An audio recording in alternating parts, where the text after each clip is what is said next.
Hello, everybody. Welcome back to our daily Bible audio reading here today. We are on day 146, and I apologize if I get distracted at all. Our little baby girl, Kaya, is probably can't hear her in the background, but she's not feeling the best. So Mama is consoling her as well as we can right now. As any little 15-day-old baby, sometimes they get a little upset, and so that's going on in the background. But we are in 2 Samuel chapter 9 is where we are starting and kicking off today. So we are going to read about David's kindness to Mephibosheth. Sorry. That's a fun name to say. So one day David asked, "Is anyone in Saul's family still alive? And anyone to whom I can show kindness for Jonathan's sake?" He summoned a man named Ziba, who had been one of Saul's servants. "Are you Ziba?" the king asked. "Yes, sir, I am," Ziba replied. And then the king asked him, "Is anyone still alive from Saul's family? And if so, I want to show God's kindness to them." And Ziba replied, "Yes, one of Jonathan's sons is still alive. He is crippled in both feet." "Where is he?" the king asked. "In Lo-debar," Ziba told him, "at the home of Machir, son of Ammiel." So David sent for him and brought him from Machir's home. His name was Mephibosheth. He was Jonathan's son and Saul's grandson. And when he came to David, he bowed low to the ground in deep respect. And David said, "Greetings, Mephibosheth." And Mephibosheth replied, "I am your servant." "Don't be afraid," David said. "I intend to show kindness to you because of my promise to your father Jonathan. I will give you all the property that once belonged to your grandfather Saul, and you will eat here with me at the king's table." And Mephibosheth bowed respectfully and exclaimed, "Who is your servant that you should show such kindness to a dead dog like me?" And then the king summoned Saul's servant Ziba and said, "I have given your master's grandson everything that belonged to Saul and his family. You and your sons and your servants are to farm the land for him to produce food for your master's household. But Mephibosheth, your master's grandson, will eat here at my table." Ziba had 15 sons and 20 servants. Ziba replied, "Yes, Lord, my king. I am your servant, and I will do that you have commanded." And from that time on, Mephibosheth ate regularly at David's table, like one of the king's own sons. Mephibosheth had a young son named Micah. From then on, all the members of Ziba's household were Mephibosheth's servants, and Mephibosheth, who was crippled in both feet, lived in Jerusalem and ate regularly at the king's table. Chapter 10, David defeats the Ammonites. Sometime after this, King Nahash of the Ammonites died, and his son Hunan became king. And David said, "I am going to show loyalty to Hunan, just as his father Nahash was always loyal to me." So David sent ambassadors to express sympathy to Hanan about his father's death. But when David's ambassadors arrived in the land of Ammon, the Ammonite commander said to Hanan, their master, "Do you really think these men are coming here to honor your father? No, David has sent them to spy out the city so they can come in and conquer it." So Hanan seized David's ambassadors and shaved off half of each man's beard, cut off their robes at the buttocks, and sent them back to David in shame. And then David heard what had happened, and he sent messengers to tell the men, "Stay at Jericho until your beards grow out and then come back," for they felt deep shame because of their appearance. And when the people of Ammon realized how seriously they had angered David, they sent and hired 20,000 Aramean foot soldiers from the lands of Beth Rehob and Zobah, 1,000 from the king of Makkah, and 12,000 from the land of Tob. When David heard about this, he sent Joab and all his warriors to fight them.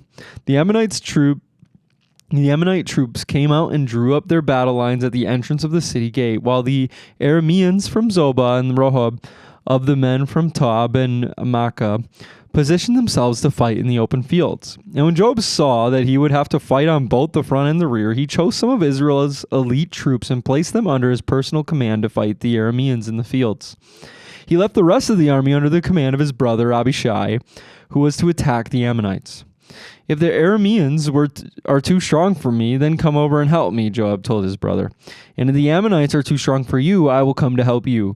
Be courageous, let us fight bravely for our people in the cities of our God. May the Lord's will be done." And when Joab and his troops attacked, the Arameans began to run away. And when the Ammonites saw the Arameans running, they ran from Abishai and retreated into the city. After the battle was over, Joab returned to Jerusalem. The Arameans now realized that they were no match for Israel, so when they regrouped, they were joined by additional Aramean troops summoned by Hadadezer from the other side of the Euphrates River. These troops arrived at Halam under the command of Shobach, the commander of Hadadezer's forces. When David heard what was happening, he mobilized all of Israel and crossed the Jordan River and led the army to Halam. The Arameans positioned themselves in battle formation and fought against David, but again the Arameans fled from the Israelites. And this time David's forces killed 700 charioteers and 40,000 foot soldiers, including Shobach, the commander of their army. And when all the kings allied with Hadadezer saw that they had been defeated by Israel, they surrendered to Israel and became their subjects. After that, the Arameans were afraid to help the Ammonites. David and Bathsheba. In the spring of the year, when kings normally go out to war, David sent Joab and the Israelite army to fight the Ammonites. They destroyed the Ammonite army and laid siege to the city of Rabbah. However, David stayed behind in Jerusalem. Late one afternoon, after his midday rest, David got out of bed and was walking on the roof of the palace. And as he looked out over the city, he noticed a woman of unusual beauty taking a bath. He sent someone to find out who she was, and he was told, "She is Bathsheba, the daughter of Eliam, and the wife of Uriah the Hittite." Then David sent messengers to get her, and when she came to the palace, he slept with her. And she had just completed the purification rites after having her menstrual period. Then she returned home later when Bathsheba discovered that she was pregnant. She sent David a message saying, "I'm pregnant." Then David sent word to Joab, "Send me Uriah the Hittite." So Joab sent him to David. And when Uriah arrived, David asked him how Joab and the army were getting along and how the war was progressing. Then he told Uriah, "Go home and relax." David even sent a gift to Uriah after he had left the palace. But Uriah didn't go home. He slept that night at the palace entrance with the king's palace guard. And when David heard that Uriah had not gone home, he summoned him and asked, "What's the matter? Why didn't you go home last night after being away for so long?" And Uriah replied, "The ark and the armies of Israel and Judah are living in tents, and Joab and my master's men are camping in the open fields. How could I go home to wine and dine and sleep with my wife? I swear that I would never do such a thing." "Well, stay here today," David told him, "and tomorrow you may return to the army." So Uriah stayed in Jerusalem that day and the next. Then David invited him to dinner and got him drunk, but even then he couldn't get Uriah to go home to his wife. Again he slept at the palace entrance with the king's palace guard. David arranges for Uriah's death. So the next morning David wrote a letter to Joab and gave it to Uriah to deliver. The letter instructed Joab, "Station Uriah on the front lines where the battle is fiercest, then pull back so that he will be killed." So Joab assigned Uriah to a spot close to the city wall where he knew the enemy's strongest men were fighting. And when the enemy soldiers came out of the city, Uriah the Hittite was killed along with several other Israelite soldiers.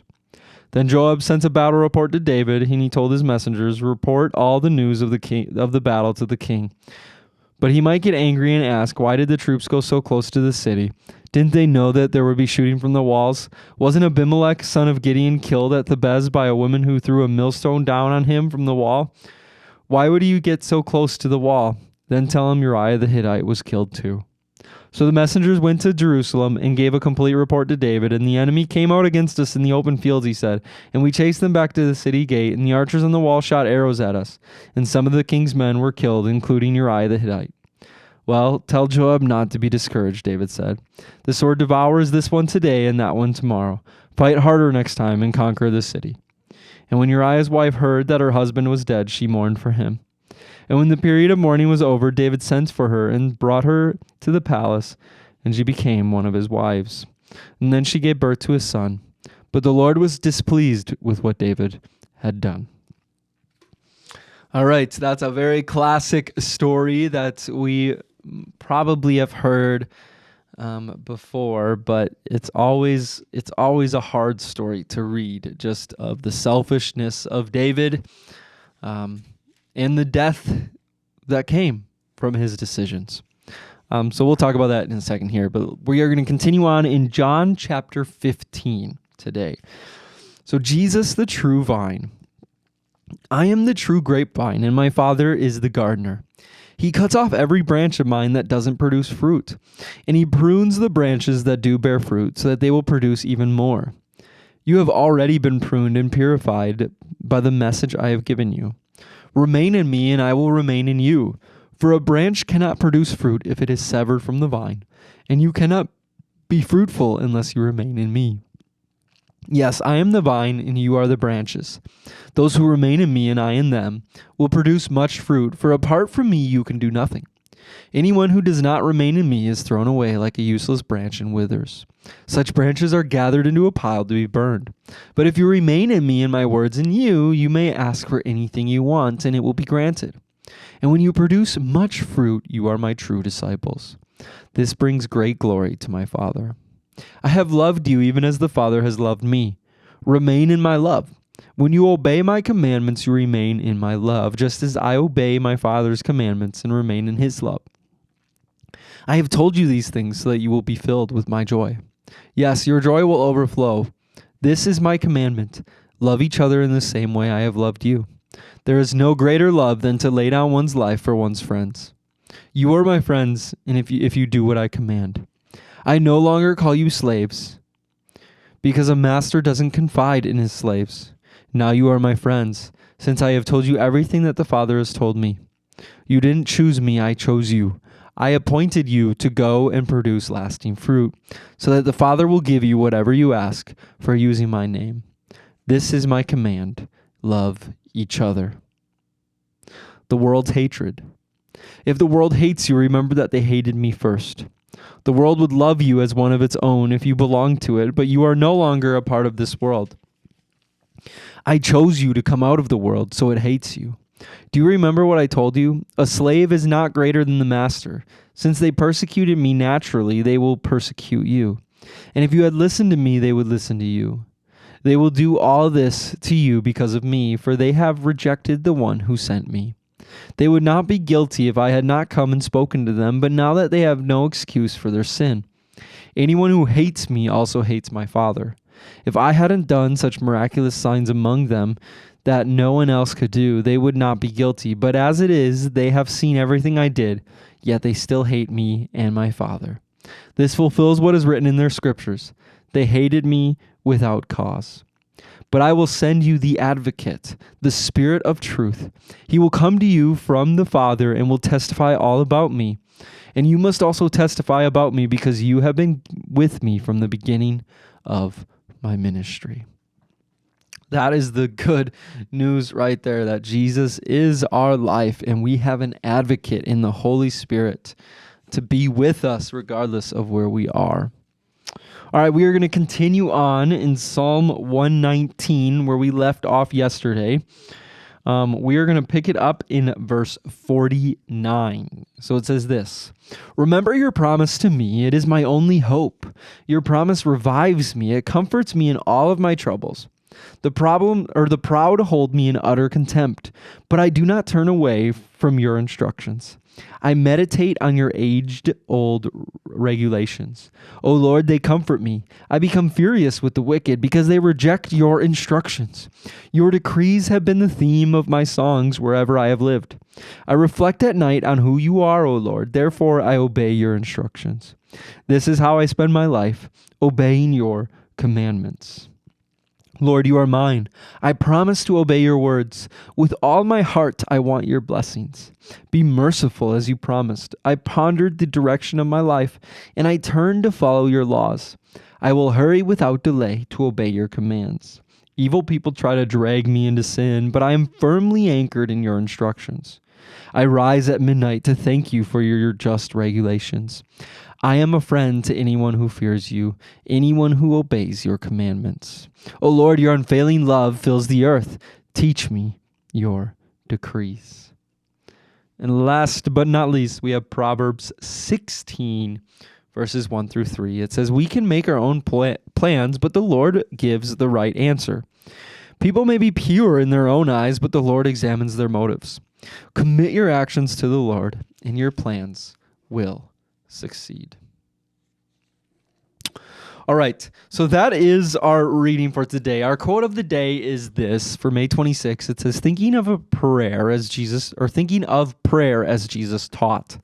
God answers prayer in the best way, not just sometimes, but every time.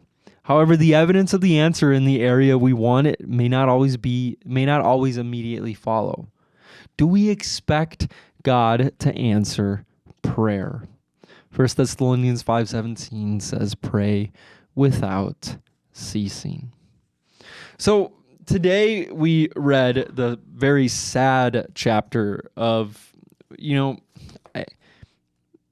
obviously David is not perfect, as none of us are perfect. But maybe arguably, David's biggest mistake, we don't know all of them.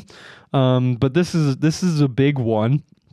Not only did he sleep with a married woman and commit adultery, but he also, killed multiple men to try and cover up his sin. And we're going to see in the next chapter how the Lord sees through, right? He hid it and he's the king. So who's to tell him otherwise? Who's to tell him he's wrong? Well, God is going to. But there's a few little things, like little footnotes that I always take away from reading this chapter, and I think are good for us to all understand. In verse 1, it says that the army was out to battle. And then there's this little line that says, however, David stayed behind in Jerusalem. So David was the leader of the Israelite, of the nation. He was their battle leader. Joab was the commander of the army, but the king was supposed to be the leader of the troops. And this was not so David was not where he belonged. And that's the first big thing. If we are not in a position to be where the Lord wants us to be, it opens the door for us to make a mistake. Whether that's, we're not sleeping when we should be sleeping, whether that's we're not at church on Sunday when we should be at church, whether, we decide to skip that event, or whether we're, not praying, whatever it is, when we position ourselves in a place where we probably shouldn't be there, though it's not necessarily wrong, right? It's not wrong to maybe be in it's not terrible that David wasn't out to battle. I mean, the army was capable of fighting without him, but he wasn't where he was supposed to be. And that opened the door for sin to come in. And then you see this snowball effect happened, where David made a mistake and then he had to cover his mistake. And then it just continued to happen and happen and happen. And, at the end of the day, if there's anything that, we can learn from this story, it's number one, try to always be where you are, because the devil is waiting for you to trip up. But if we do make a mistake, the Lord is a forgiving God who is gracious and is merciful even when we don't deserve it. And a repentant heart heals so many wounds, regardless of what it may cost. It heals so many wounds that we could never even understand, because our Lord is just so good to us. So David's going to get that repentant heart, but it's after he made a lot of mistakes. So let's try not to make so many mistakes. If we do trip up, let's learn from others' mistakes, and let's come to God in a repentant way before it snowballs into disaster, as David's did. So let's pray. Lord, we thank you that you are good. Lord, we thank you that you are a merciful and a God who is full of grace. Because, Lord, we're full of sin and we're full of mistakes, but you are good. You are so good. So we thank you for that, Lord. And I just pray that you continue to work in our lives in a mighty way. Jesus, we love you, and we pray this all in your name. Amen. All right, everybody, have a wonderful Wednesday, day 146, and we'll see you tomorrow.